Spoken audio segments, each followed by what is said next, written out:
A day in my life sa Ilongga nga gwapa pero ang nagadala mga bayo nga galing sa basura. Meron akong pupuntahan kung saan lalabas ako dito sa lungga ko kaya kailangan pang malakasan ng isusuot Kay sigurado sa aking nga pupuntahan meron akong mga kababayan nga makikita doon.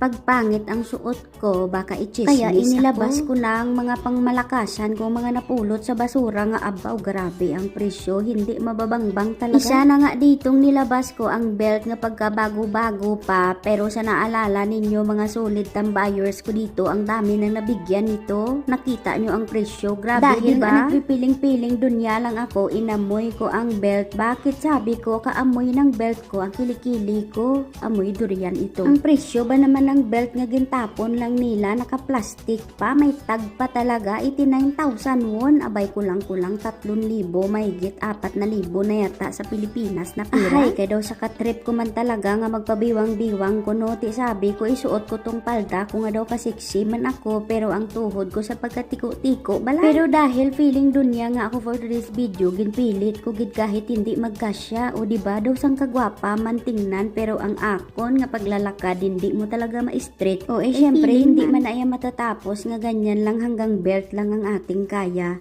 Syempre may mga tinago din tayong sapatos nga galing pa rin sa basura. Sa mga nakakapanood nga ng video ko dito, alam nyo na yan kung kailan ko napulot ito. Dalawa nga ito hanggang ngayon hindi ko man nasusuot ang isa kay ito ang paborito ko read. Kaya tatak Bisaya man kuno Ilongga man ako. Ay hindi pa yan natatapos. Mayroon pa talaga yan. Ayan ang pinakapangmalakasan ko yung bag ko para excuse me hindi po galing sa basura binili ko talaga yan. Ito ang napulot ko sa basura yung gasabit-sabit niya kitchen kung tawagin nila. Ang dami ngang nagmamakaawa sa bag na yan bibilhin daw nila ng 1,000,000 pero hindi ko talaga bibitawan. Kaya ang sabi ko yung kitchen ang aking iniingatan galing yan sa basura na aking pinagkahirap-hirapan. Buti na lang talaga nakapaglagay ako ng tawas kaya napakaganda pala nitong pupuntahan ko. Nandito nga pala ako sa bangko. Dito ako magwi-withdraw ng mga milyon-milyones ko.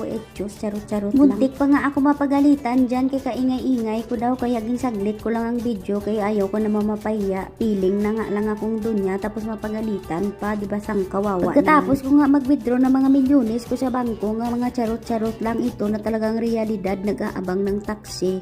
Uuwi parang wala pang pamasahe yan. Yung mga pinamili ko nakakarton naka-plastic lang.